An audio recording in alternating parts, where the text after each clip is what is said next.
Welcome back to the channel, everyone. So excited to take you through what we got today. Had the pleasure of going to Japan recently, and we were able to stay in 3 different hotels, all with slightly different price points and all 3 different brands. 1 Hyatt, 1 IHG, and 1 Hilton. And we booked each one of these with points. Some of the points came from a just regular accrual on purchases, and some of them came through the bonus offers we get when we first signed up for the card. So we didn't go out of pocket even $1 on any of these.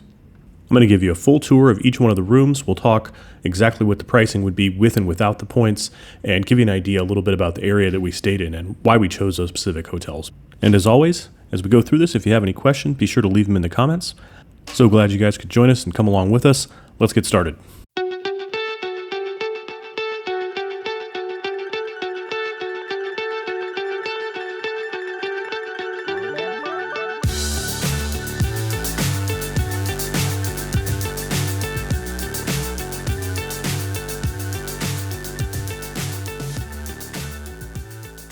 First up, we got the Hyatt Regency Tokyo Shinjuku.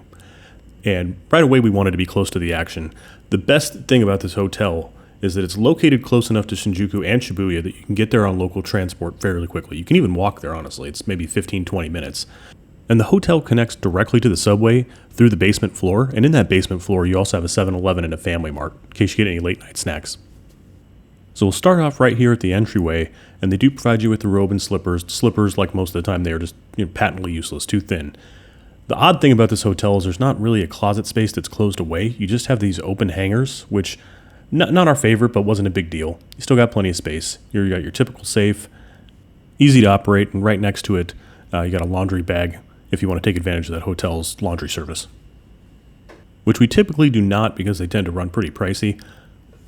Not much more storage other than these couple of drawers and the ones that you'll see once we get to the nightstand, so that was a little bit of an issue, but if you got your suitcases, you just end up using those. Great TV, I would estimate it's probably about a 50-incher, and a lot of times we're connecting our computers to them, so we need easy access to the HDMIs, and this one definitely had that. Room itself, I wouldn't say it was small or large compared to other hotels in Japan, definitely large. Easy to use climate control that's just based on Celsius numbers, so you don't have to navigate through any Japanese. And you have charging connectors and an outlet on each one of the nightstands. The table and 2 chairs in the corner are really the only place that would make sense as a workstation, and it wasn't enough space for both of us to work there at the same time, so we would have to switch out. They do already have an adapter set up, so if you didn't bring yours along, which you should be doing that, you can still plug in your computer and not have any problem. And here's the other nightstand, same setup as the other ones. You can also control all the lights from there, so if you're going to bed at night, it makes it easy. This little guy's from one of our Konbini runs. Never had this before. It was a fried chicken potato chip. Life-changing. So all told, we spent 3 nights in Tokyo, which was plenty enough for us. I mean, the city is packed and very lively. That said, we were able to get around pretty easily, and the people were wonderful. We got a chance to check out all 3 areas that we wanted to see: Shinjuku, Shibuya, and Asakusa. I even bought a Japanese kitchen knife in Asakusa, which is my prized keepsake from this whole trip. So it wasn't too long before we were back into the subway and heading to the Shinkansen for our next destination, which was actually Kyoto. The Shinkansen, or bullet train, really great experience. We got a couple of bentos and just enjoyed the 2-hour ride to Kyoto. Such an easy trip. I wish we had stuff like this back in the States. We stayed at the Holiday Inn Express Kyoto Gojo next, and it was 8 nights in Kyoto. This was our longest stay. We really wanted to explore a lot of the city. This was one of the main reasons why we came on the trip. This hotel actually cost the fewest points, but man, the amenities were top tier. They had that big, nice co-working table there on the left. I got a lot of work done on my computer there. I'll walk you through some of the other amenities before we jump into the room. This was a great service. Built-in detergent into the washers. You can do your own laundry. You don't have to send away for it using the hotel's service or anything like that. They did still have a laundry service if you wanted to take advantage of it, but we found it pretty easy just to pop up here and knock out a few loads of laundry for under 1,000 yen. Another really great feature they had is this onsen that's on the top floor. And they have 2 separate onsens, one male and one female. You wash off before you jump in there. It is completely nude, which might be a bit much for some of us, but honestly in the Japanese culture, very normal. And as a result, the water stays very clean because you shower off ahead of time. They also have in the back a nice communal area for lockers and storing your stuff when you're in the onsen, so you don't have to worry about safety or anything like that. Just a great amenity and completely free. So if you get a chance to stay at the hotel, take advantage. This is not something all the hotels offer. It was a lot of fun. And before your relaxing onsen, I'm sure you're going to be downstairs in the workout room. We found this place to be really well equipped. They had all the free weights that you'd expect, an adjustable bench so you can do any sort of press that you're looking to get done, foam rollers. They had medicine balls, kettlebells, resistance bands, pretty much you name it. And it was never too busy, so you were able to get down and get a workout in. There's not one time that I came in there and I was stopped from taking advantage of any of the exercise equipment. You had 2 bikes and 3 treadmills, which again was plenty. And of course they provide towels so you can wipe down the equipment, and there's a water station. They do have a TV playing, but it's almost impossible to hear because the music is coming through so loud. If there's one small complaint I had, is that there was no way to adjust the music inside the workout room, even if you were the only one in there. All right, time for the room tour. We start off right here at the entrance. This is it for the closet space. It's even worse than the Hyatt, and doubly so because you have even fewer hangers. You got the standard safe, very easy to use. And I won't lie, the lack of space was a little bit of an issue in terms of where to put your stuff. So we ended up mostly out of the suitcases on the floor. The bathroom was great. It was actually a really nice and deep tub, and we took advantage of it a couple of different times. And each one of the hotels had the powered bidets, which were great. It was not something we were used to, but it's something you quickly acclimate to. Pretty standard in terms of counter space, but still enough for 2 adults. We didn't have any issue on that front. We really liked the bed in this one. It was super wide. I think it was basically 2 singles that they tied together, but we slept really well. They do have outlets on either side. Not much of a nightstand to speak of, especially because the phone is taking up a good amount of space, but you do control the lights from here, and you have plenty of room for chargers and things to plug in. Table here was barely big enough for one person's computer. That's why I spent so much time downstairs working off of their co-working space, which was ample, so I didn't really mind it that much, to be honest. Then you have your little coffee countertop area with a mini fridge. Great blackout curtains. They let basically no light in because they have Velcro on the left-hand and right-hand side that it goes to the wall. Like they actually have it set up so it's Velcro attached to the wall.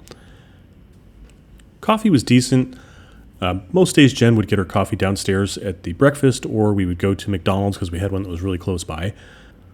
Another good shot of the bed here. You can see how big it was. And there's enough space in the room to get by, but it wasn't the most extravagant. All right, here's the breakfast. Got a whole little juice bar, coffees with plenty of syrups if you're into those types of things, and then the machine itself would actually mix up an espresso if you wanted to get that. We ate here pretty much every day, and if we didn't, it was because we went to McDonald's just to check that out for the breakfasts, and they were great. McDonald's is so fast in Japan, and the quality's really high. The muffins, especially the chocolate ones, were my favorite. It's interesting because the sweetness levels in Japan are a little bit lower than what you would see coming from the U.S., but that was actually kind of nice, especially in breakfast. You don't necessarily want them to be super sweet. And they do have the full outfit of like curries and soups, stocks, things of that nature. They even had duck breast most days. Jen did actually venture out and get some of that, and it was pretty good. Typical fruits, yogurts, things like that. So they really did have quite the selection. There's the duck I was talking about. And then as you make your way down here a little bit further, you got the more traditional breakfast items that you'd see in the West, the sausages, potatoes. For the English folks, a little bit of baked beans. I will never understand that for the life of me. And the eggs were cooked excellently. I'm kind of a snob about my eggs, and they tend to be a little bit overcooked, but not this place. They were perfect. Small curd, wonderfully set. You got your cereal station here with a couple of different types of milks and milks alternative, and then a full-on salad bar, which I never understand for breakfast, but I know in other cultures that can be something they like to do. We'll finish the hotel tour up with this little room, which is the only ice machine in the building. So you have to come down from your room to this one ice machine, use the little buckets right there to get your ice. They got a microwave anyone can use, which is great if you're using the conbinis. And then I would always get a Vitamin C from the vending machine, which is awesome. Over the next couple of days, we got a chance to go out and do some sightseeing, taking a look at all the beautiful temples, and there were plenty. This is one of my favorites. We did so much sightseeing that we barely spent any budget. This was when we went to the torii gates, and this place was packed, even with folks that were clearly not tourists. And it seems like every major attraction is attached to a subway or a train line. It's so easy to get to, so easy to take advantage, and cheaply get from place to place, whether you're in Kyoto or Tokyo or Osaka. We really loved our time in Kyoto, but it flew by, and it wasn't too long before we went to our next stop, which is the Canopy by Hilton in Osaka. And this ended up being the most expensive hotel that we stayed at, although we actually did not pay out of pocket for it. We did this through credits, but it was right downtown and really our favorite, honestly. We'll jump right in with the room tour. We didn't get to film a lot of the amenities because we were there for only those 2 nights. But as you can see, this was a big room with a huge TV and an excellent view. This was part of the upgrade that we got from being Hilton Gold members. Just an incredible view. Now, the table wasn't very big to support a workstation, but along the bench where the TV is, Jen was able to get set up there and do pretty well. I mean, it was a little bit cramped, but it was fine. Those doors actually slide and separate the bathroom from the main bedroom area, which is great late at night if someone's going to the bathroom. They're not going to wake you up. Bathroom was really well appointed. They had all kinds of different various little amenities, like they had a really cool bamboo cone. The soaps were really nice and high end. The shower and tub area were a wet room. And it's the first time I've had a bathtub that didn't have a drain to prevent overflow because the entire room was a wet room. So that was fun. Got to fill all the way up to the top. Same bidet setup that you see in all the other ones, but this was actually closed out in its own separate water closet, which is really nice. The giant fridge is actually a mini bar kind of disguised as a fridge, which was fun, and it was very functional. You had your coffee pods. They stocked the mini bar down below if you wanted to purchase any of that stuff. We did have a $100 room credit, but the mini bar stuff isn't included in that, strangely enough. We took advantage of it. They had a couple of restaurants down below, so when we weren't getting free breakfast, we were able to use that $100 to go down there and get a couple of drinks at night and just kind of generally hang out. Here's the view again. This was probably the best part about the room, and we spent all kinds of time just hanging out at the room, staring off into nothing, and enjoying the view. And while the view during the day was nice, at night the place really lit up. They had an ice skating rink down there, which we didn't venture to because it was so cold. This was the coldest of all the cities, and we were there right in the dead of winter. A couple of shots of some of the food that we got down at the various restaurants. It was expensive. It was a little bit pricey. We probably wouldn't have shopped here if we didn't have the credit, but man, it was incredibly high quality and very tasty. All right, so now that you guys have had a chance to tour the rooms, we want to talk to you a little bit about what we paid in points, so you get an idea of the value that we were able to extract out of the credit card programs that we're a part of. So for the Hyatt Regency Shinjuku, this one was 17,000 points per night is what we ended up paying. We stayed 3 nights. Typically what you're going to see that hotel go for is right around $300, $320 per night. So if you work that backwards, we got the value out of our points at just about 2 cents per point, which if you look at sites like the Points Guy or any of the folks that evaluate this professionally, you'll find that's a great valuation. And for us particularly, these Hyatt points are things that we converted from Chase. So we accrued these via credit card purchases and credit card bonuses. It wasn't like we paid for any of these points. So this was true value that we were able to realize and ended up being a really good deal. We also chose this hotel because of its proximity to Shinjuku and Shibuya, which is 2 destinations that we know we wanted to check out. Also direct access to the subway and close to the Shinkansen, which we knew would be taking at the end of our stay. Yeah, it was a quick trip. The subway was literally connected to the hotel too, so you could just jump right in. And I also liked that we were far enough away from Shinjuku and Shibuya, like downtown areas, that it was still kind of relaxed in our hotel. Yeah, there's also an underground shopping center, so we had a 7-Eleven right in our building, coffee shops and other shops. Yeah, which we took advantage of quite a bit. The Holiday Inn Express Kyoto Gojo was our next spot, and this one we booked for 15,000 points per night. It's more of kind of a budget option.